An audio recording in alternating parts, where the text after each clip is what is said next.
a început acțiunea de compromitere a incomozilor. Prima victimă este SRS, decanul clubului de presă. Anton Rog, cu ce anume te ocupi dumneata? Procedura Helvig. Ieri după amiază, la 2-3 ore după ce am realizat analiza referitoare la intervenția pentru compromitere a inteligenței artificiale, așa numita procedură Helvig, după cum am arătat ieri că m-a amenințat de la distanță fostul meu amic și fostul șef al SRI,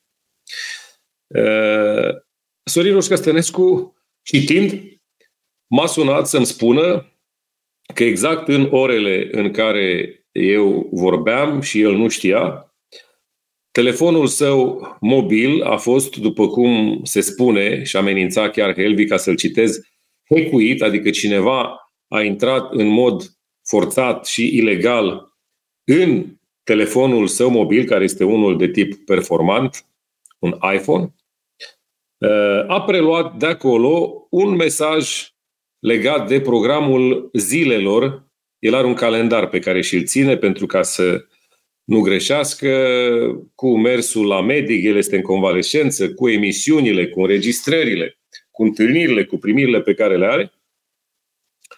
Și exact cum descria, repet, același Helvig, că s-ar petrece lucrurile și cu mine sau cu alții, preluând acel mesaj, cei care l-au hackuit pe SRS au modificat cu inteligența artificială mesajul respectiv și, în plus față de ce era în acel mesaj, au apărut alte înscrisuri care vorbeau despre excursii plătite cu zeci de mii de euro de către SRS, pe care acesta nu are de gând să le facă, nu le-a contractat. Pur și simplu s-a produs un fake news din dorința de a-l compromite, de a arăta că, ar câștiga foarte mulți bani în urma activităților sale. De ce spun că s-a produs un fake news? Pentru că cei care i-au hackuit telefonul au generat tot din telefonul lui mobil o trimitere forțată a acestor mesaje falsificate către câteva sute de oameni aflați în agenda telefonică a SRS-ului, care după aceea au început să-i dea mesaje. Unii îl felicitau că merge în excursii, alții îl întrebau, dom'le, dar de ce ne-ai dat mesajul? Deci această operațiune de compromitere vă confirm ca fiind 100% reală. Am verificat chiar eu toate probele. Către seară a venit o confirmare a faptului că se întâmplă ceva împotriva lui SRS, dar și a mea, zapând întâmplător așa la televizor ca să văd cine ce mai zice, cine cu care joacă, am ajuns și la RTV, televiziunea lui Sebastian Ghiță, și am ajuns exact în momentul în care se derula un reportaj în emisiunea lui Ciutacu, prin care, da, era atacat Maricel Păcuraru, Miron Mitrea, Banca Alexandrescu din meciurile între RTV și Realitatea. Dar la un moment dat a apărut figura mea pe ecran cu o prostie pe care au spus-o ei acolo, dar, și asta subliniez, pasajul vorbit de cei de la RTV imediat următor a fost că site-urile Solid News, Gold FM și CorectNews.com, care aparține SRS-ului, restul sunt ale familiei mele, ar fi site-uri putiriste, fără nicio dovadă, dar, având în vedere rădăcinile securiste ale celor de la RTV și ceea ce i s-a întâmplat în timpul zilei SRS-ului, am făcut rapid legătura. Vorbind de securitate, adresez o întrebare retorică. Anton Rog, domnule general de la SRI care te ocupi cu asemenea lucruri, chiar te ocupi și cu compromiterea jurnaliștilor? Eu aș avea nevoie de un răspuns. În mod normal ar trebui să-l dați din proprie inițiativă.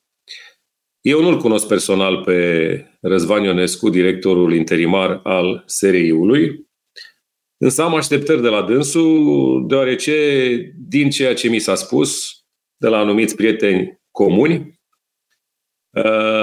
ar trebui să acționeze în mod corect și nu l-am văzut în postura de a realiza excese antidemocratice și împotriva libertății de expresie.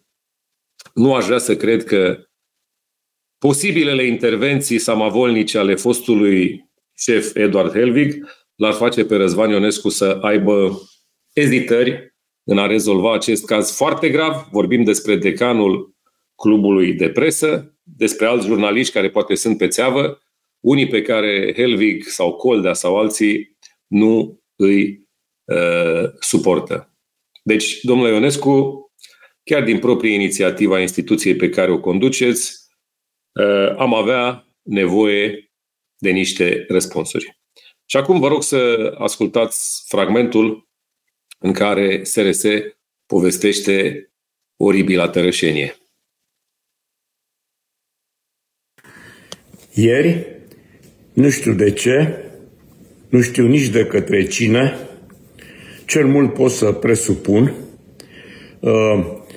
am făcut obiectul unui atac al unui hacker sau unui grup de hackeri, un atac așa cum nu a mai avut loc sau nu am mai auzit până acum în România.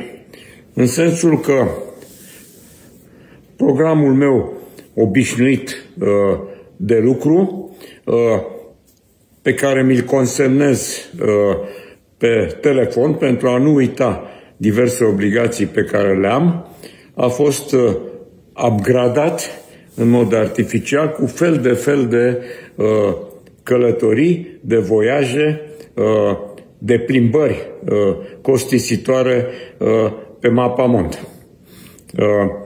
Creându-se astfel probabil că acest scop a fost urmărit, impresia că dispun de mijloace financiare de care în realitate eu nu dispun. Avertizez opinia publică că este o perioadă în care, în urma unei operații de protezare la șold, pe care am avut-o cu succes la Spitalul Foișor din București, am alte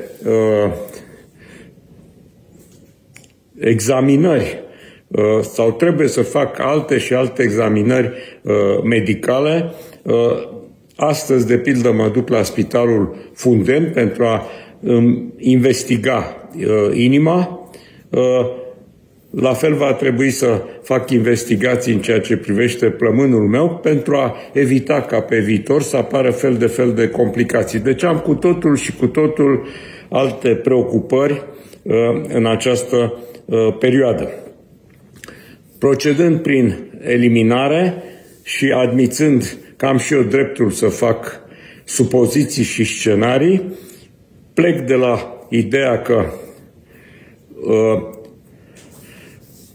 chiar dacă sunt antiputinist, nu sunt atât de antiputinist încât să generez o furie din partea celor care apără interesele Federației Ruse în mediul virtual din România. De asemenea, dacă îmi exprim anumite opinii critice în legătură cu modul în care decurge relația dintre Statele Unite și Uniunea Europeană, nu există absolut niciun motiv din partea serviciilor secrete ale Statelor Unite să mă obstrucționeze, chiar dacă am o serie întreagă de opinii negative în legătură cu statutul de colonie impus României de către Franța. Nu cred că în acest moment serviciul secret, puternicul serviciul secret al Franței are vreun interes să mă blocheze sau să încerce să mă compromită în acest mod, repet, inedit pentru acțiunile desfășurate în România. Așa că singura opțiune, singura ipoteză pe care o pot emite este că un serviciu secret din România încearcă să lovească în mine și de ce ar face-o? Singurul motiv este faptul că am intervenit în campania electorală pe București și că o susțin pe Anca Alexandrescu.